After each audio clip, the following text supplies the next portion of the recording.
Beloveds, and my beloved is mine, and his banner over me is love. It is interesting to read that he brought him to his banqueting table, and still his banner over him was love. It is indeed a delight to be with you tonight and to be sharing fellowship with you across the length and breadth of our beautiful globe. I am eternally grateful to the leadership of the Full Gospel Businessmen Fellowship International and the youth affiliate, as well as its officers. I am grateful particularly to Raymond, who contacted me about participating in this fellowship. We live in a world where post-COVID and within the COVID era, we are likely to be spending a lot more time in the virtual space. And as human beings, currently we live in a visible space, which is the one we are familiar with. So you wake up in the morning, somebody sees you visibly,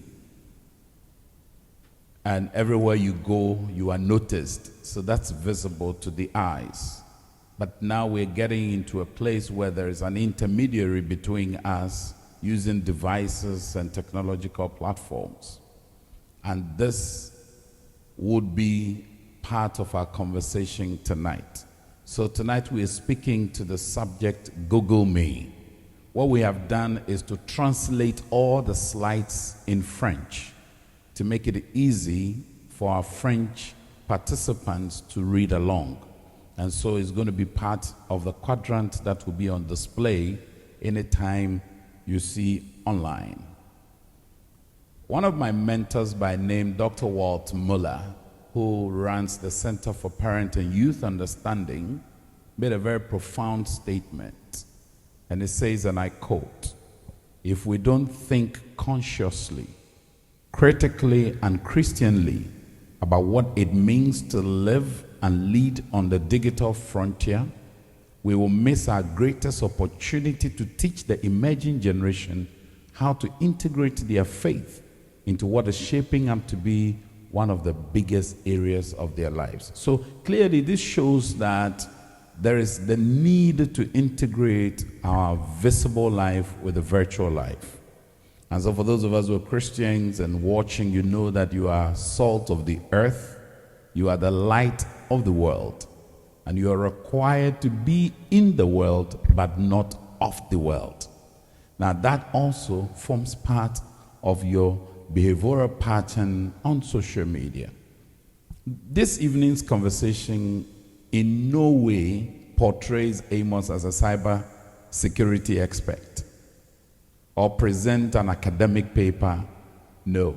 I have borrowed from many of the sources and the work I do in order to be able to share with you, because I have a responsibility to the young people. It doesn't also seek to scare or discourage the use of social media, not at all, because I'm there, I'm active. I have people following me. In fact, I have 3 Facebook accounts. That should let you know what's happening. And they are in high volumes.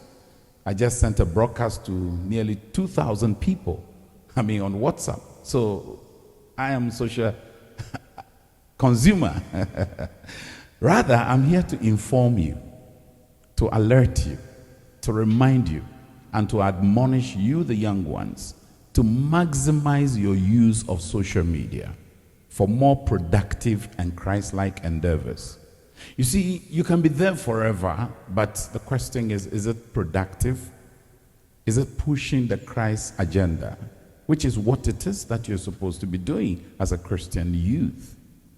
Reduce or, if possible, eliminate our naivety and vulnerability on social media. Too many people are vulnerable, and too many of us are so naive. We believe everything, we accept everything. We don't interrogate, we don't question things. So essentially, what I'm trying to do tonight is to help all of us manage our social media presence. Let's read a few scriptures. Colossians chapter 3, verse 17. This is from the English Standard Version of the Bible. It says, "And whatever you do in word or deed, do everything in the name of the Lord Jesus, giving thanks to God the Father through him. So whatever you do in word or deed, Jesus must be glorified. Ephesians chapter 4 verse 29. This is the contemporary English version. And you'll notice the kind of versions of the Bible I'm using, because this is a youth conversation. There's no thou and die and do. We're going very, very contemporary. And so Ephesians, Paul says that stop all your dirty talk. Say the right thing at the right time and help others by what you say. So on social media, we're having a lot of conversations. The question is, does it edify? Does it enrich? Does it improve? Peter comes in through the Message Bible, 1 Peter 2, 11 and 12. And he says, friends, this world is not your home. So don't make yourself cozy in it. Don't indulge your ego at the expense of your soul. Live an exemplary life among the natives so that your actions will refute their prejudices. Then they will be won over to God's side and be there to join in the celebration when he arrives. So clearly, what we see right now is that, yes, there are social consumers and social media natives. And Peter, in 1 Peter 2:11, says, don't make yourself cozy in it. So that your life must be exemplary to the natives on social media. Because we have migrants and we have natives on social media. And the migrants are usually the adults because it's not meant for them. So they get overwhelmed by content. They get overwhelmed by the speed of response required. And it's not for them. It's for the young people. It's for those with active running, adrenaline, and testosterone in them. You've got to have all those things together to be surviving on social media.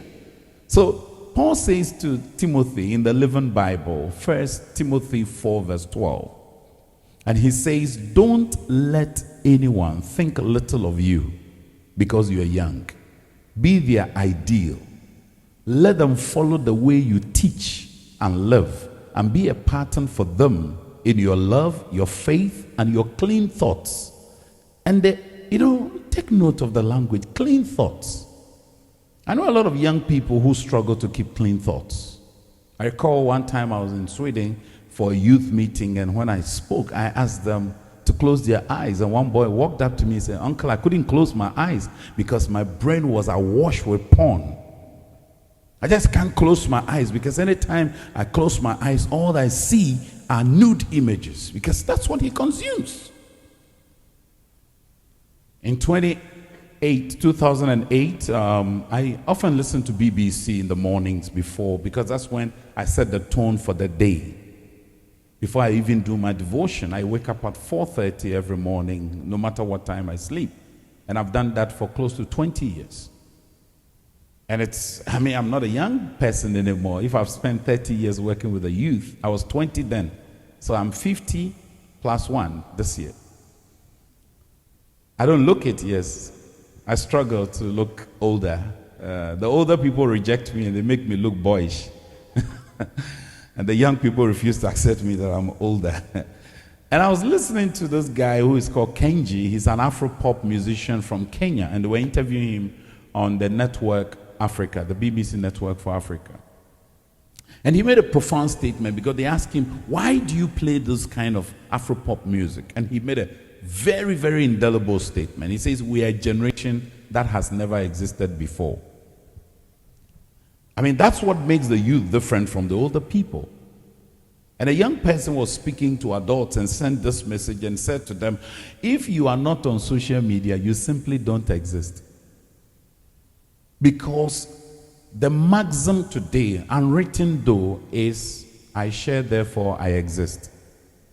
That is why you wake up in the morning, if you don't have notification, you are worried on your phone. You got to check if you have signal. If you check and there is signal, you want to check to be sure your app is not corrupted. You want to check on your social media handles, all of them. You got to get a feed because it's real time, and that shows that you are in existence. If nobody is connecting with you, then you are dead. Isn't it amazing to see how corporate groups are on Facebook, on Instagram, on Twitter? Politicians are there. Everybody is there. I mean, everyone is there.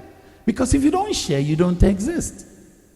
The African mindset in the early years was, we are, therefore I am. So I found my identity in our communal group. Then Descartes came, he said, I think, therefore I exist. So it's more, my capacity to reason and live and to think is what made sure that I lived. But today, it is you share, therefore you exist. If you don't share, nobody knows you are there. That's why selfies. Woo, cha, cha, cha. In Europe, in some places, they have actually banned selfies in certain spaces. You can't do selfie in certain places because they realized that people were getting overly excited about selfies. And I'm thankful that Great Commission is speaking to you on how to use these social media platforms for evangelism, discipleship, and engagement. One of the things I see amongst many Christians is our lack of engagement. We just throw stuff and run away. You just publish and leave. No, you've got to engage people. So Pew Internet, Pew is a research group, and they did a research on American life, teens and technology. This was in 2005.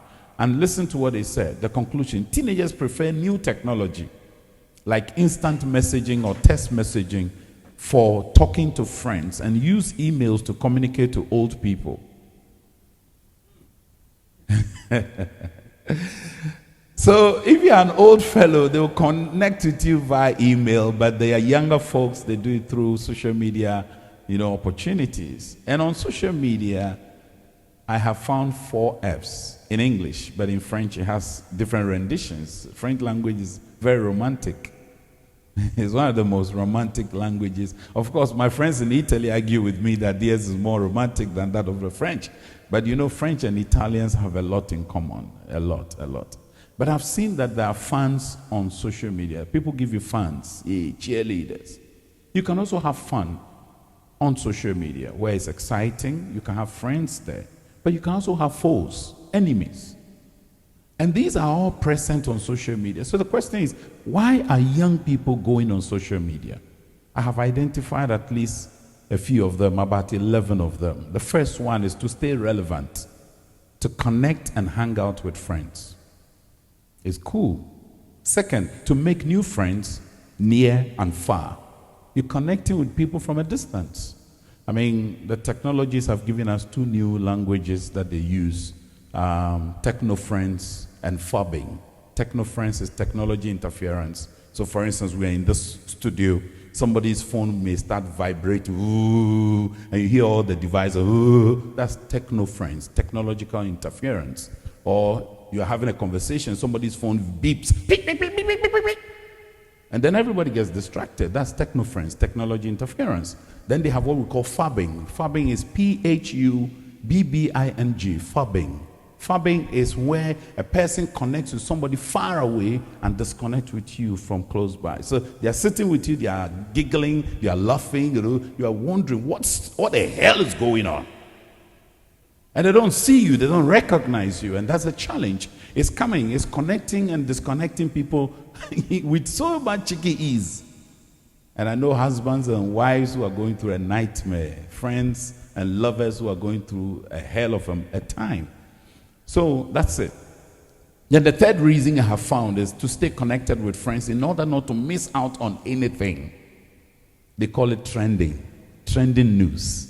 My daughters have been on my case. Oh man, they keep searching for ring light. And they've given me almost like 22 different ring lights.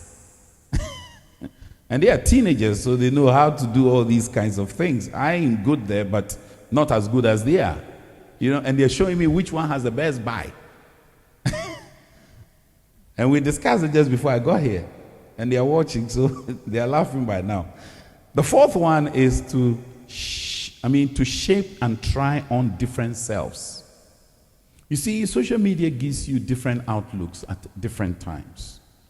And they change their identity all the time. And young people do that. And it's part of the formation. So you find people who have what we call multiple selves.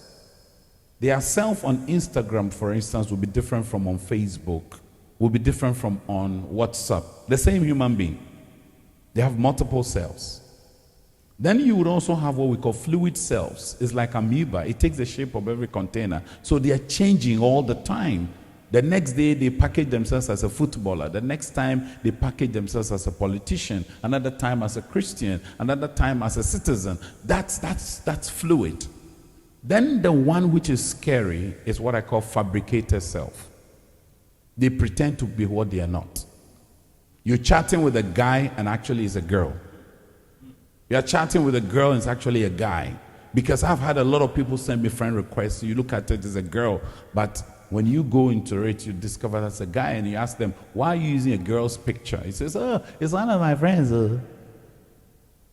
The fifth one is to extend and to enrich real life relationships and friendships. Solidarity around the world is fantastic. Then also, 6, to speak through postings, profiles, profile pictures, videos, and comments. I mean, if you see someone post a picture that says, the next time you see a girl, this is how you treat a girl. She's saying something. She's sharing her life with you. She's going through a crisis. A guy has deceived her. Another guy goes like, if you don't respect a man, this is him.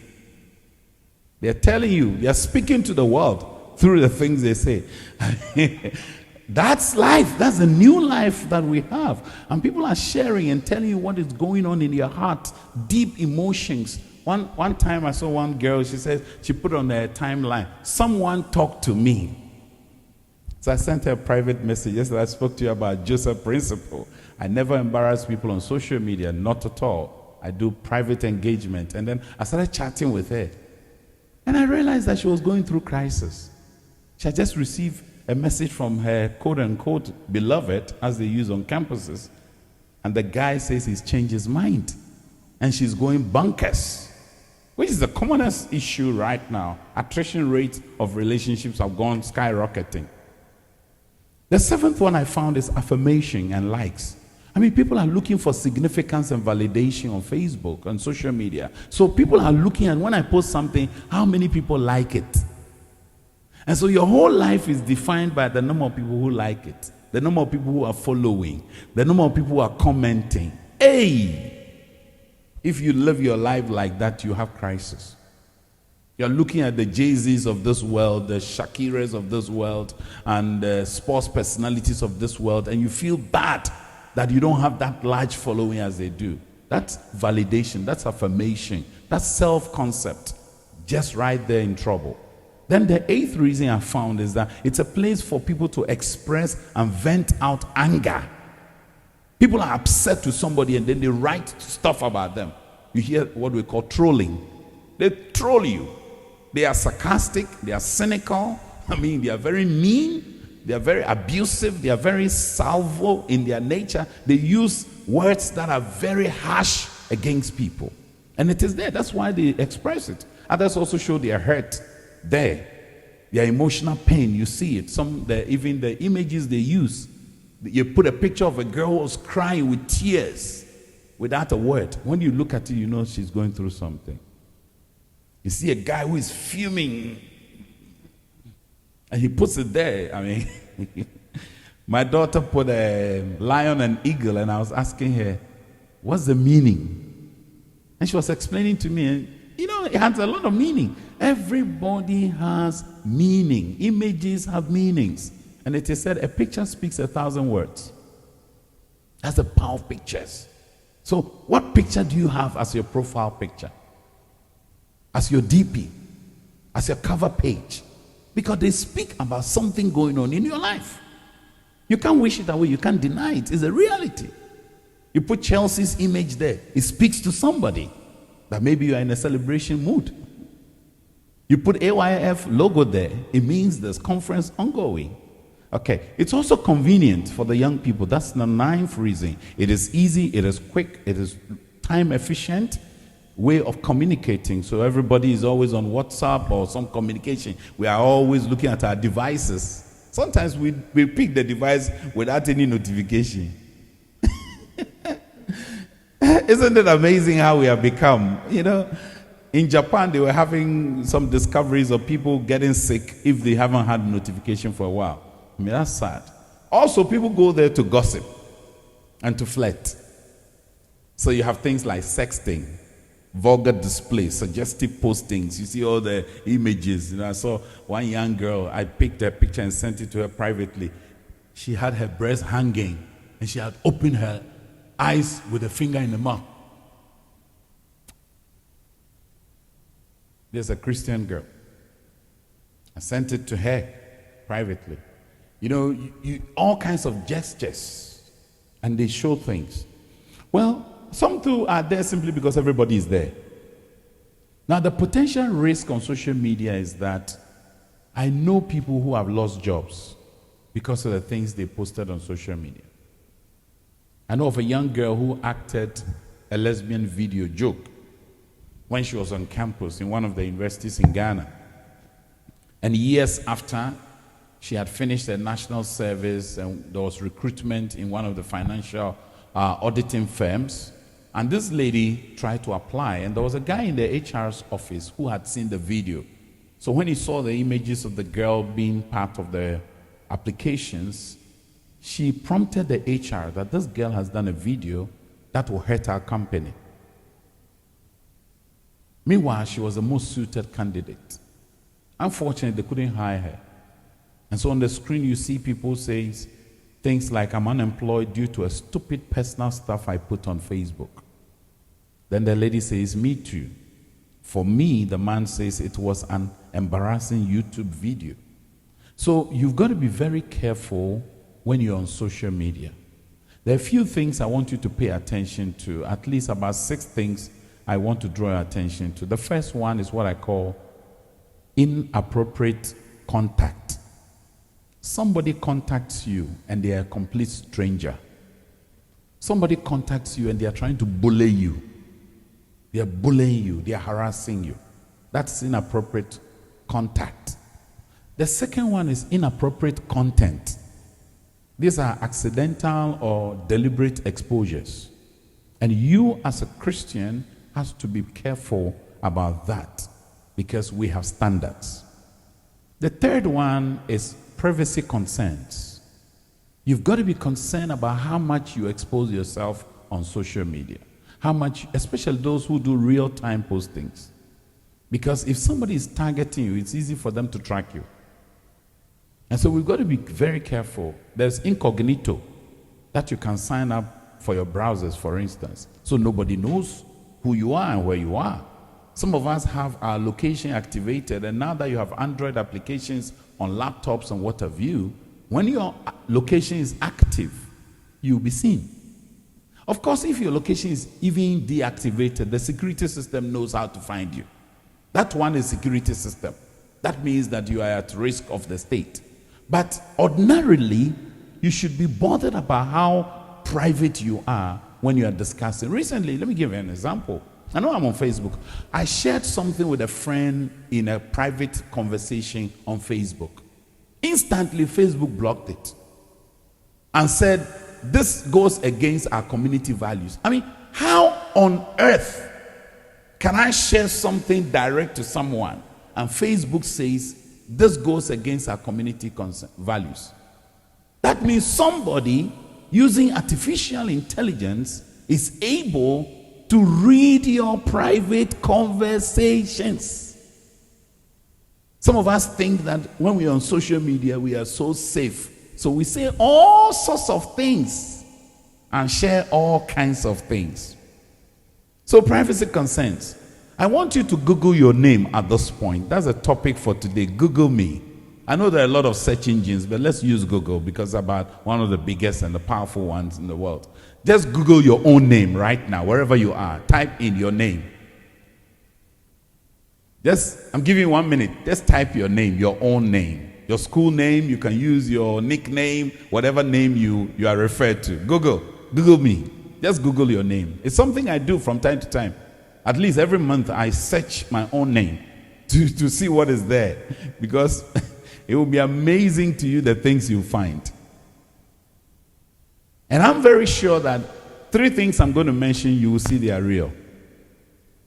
You will find information about yourself which you have shared. They are there. They will come up. You would also find information about you that somebody else put there. You are likely to find also information about you with social media sites that you have been visiting. You have left your footprints there and they have shared it. And some with your approval, some without your approval. That is the world in which you find yourself. So buyer beware. The fourth thing I want you to think about is the shelf life of information you share. Every information you share most likely would outlive you. It will outgrow you. So when you are posting, think about what you are typing. Think before you type. My friend Pastor Andy also has, and his wife have the book, Think Before You Wink. But this one is think before you type. The fifth one is the threat of pretense. Threat of pretense. And I've mentioned multiple selves, fluid selves, fabricated self. You see, you need to get to a point where you're security conscious. Do not just believe every and anything that comes your way. The next one is the allure of anonymity. Because when people are anonymous, they are very powerful. They say things, they do stuff, and so you need discernment as a Christian youth. Don't get impulsive. So what am I driving at? All I'm saying tonight is be connected for a cause. You cannot just be connected for connecting's sake. There must be a purpose for the connection. So Philippians 4 verse 8 to 9 in the Message Bible, summing it all up, friends. I would say you will do best by filling your mind and meditating on things true, noble, reputable, authentic, compelling, gracious, the best, not the worst, the beautiful, not the ugly, things of praise, not things to curse. Put into practice what you learned from me, what you heard and saw and realized. Do that, and God, who makes everything work together, will work you into his most excellent harmonies. You see, our focus is to be worked into God's most excellent harmonies. 1 Peter 5 verse 8 in the Message Bible. Look at what he says. He says, keep a cool head. You need a cool head when you're on social media. Stay alert. Watch out. He says, the devil is poised to pounce and would like nothing than to catch you napping. Many of us are sleeping. Keep your guard up. Keep your guard. Keep your suspicion. Keep your mistrust up. You are not the only one plunged into these hard times. It is the same for Christians all over the world. So keep a firm grip on the faith. Your faith that you have in Christ is crucial. Let me give you an example of what I did to manage my own Facebook presence. And I posted this on Facebook, and I started like this. On the day of accountability, before our soon-to-come judge, what would your response be to the following? 1. Where were you when your Facebook wall was washed with questionable images and language? Where were you? 2. What did you do when people tagged you with stuff that were anti-Christ and anti-Christian? Where were you? 3. How did you show your friends that you are a child of the day, saved by grace? 4. And could you tell the following in percentages? What percentage of your postings are redemptive? They carry the message of salvation. What percentage of the pictures on your wall are honoring to Christ? What percentage of your comments are Bible-based? What percentage of the things you like are testimonies of God's goodness and grace? What percentage of your invitations to friends are to life-transforming meetings like the AYF conference? And what percentage of your followers are without doubt that you are a Christ follower? How do you make the most on social media? I have a few suggestions to you, my friends, as I close. One, it is that you and I must take care not to compare ourselves negatively with others. Monitor your own emotions anytime you're on social media. Keep a good balance between your online and your offline life.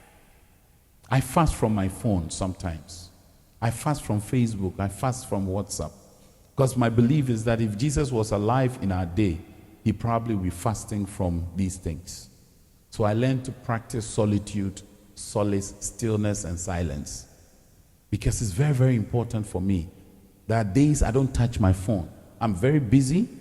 I wear about 4 different hats, consulting, communicating, doing all those kinds of things. People are calling you. I have 25 cases in a week. That's tough. But there are days I don't touch my phone because I need to give my eyes a break. I can't always be looking at a screen because it has implications for my eyes. The emissions that come are not all pleasant. So keep a good balance between your offline and online activities. And think carefully before you type or post anything. I want to encourage everyone who has been part of this service that social media could be fun, but can be frustrating. But for those of you who are receiving all the cheers and the boos, don't be worried. For a great number of us, we would encounter our enemies or the foes. But for the Christian youth, it must become a platform for personal growth, professional or career guidance, progressive networking, and a platform for sharing Christ with others who would also grow into the likeness of Christ. Look, if you miss this one, you have missed everything. And on that day, like Emery Bothori in his writing, Righteous Amongst the Nations, which was published in Hungary, he says, I know that when I stand before God on Judgment Day, I shall not be asked the question posed to Cain, where were you when your brother's blood was crying to God? My dear friends, if you need help, there's a man on the screen. His name is Jesus, Jesus. This is coming from the movie Jesus in Blue Jeans. I want to encourage you to connect with him. If there's anything we can do to assist you in your work or walk, my contact will be displayed on the screen, and you can help, connect, and then we can share fellowship beyond this conversation. I look forward to you, when you Google yourself, be able to manage your presence on social media. To the glory of Christ in Jesus' name. Amen.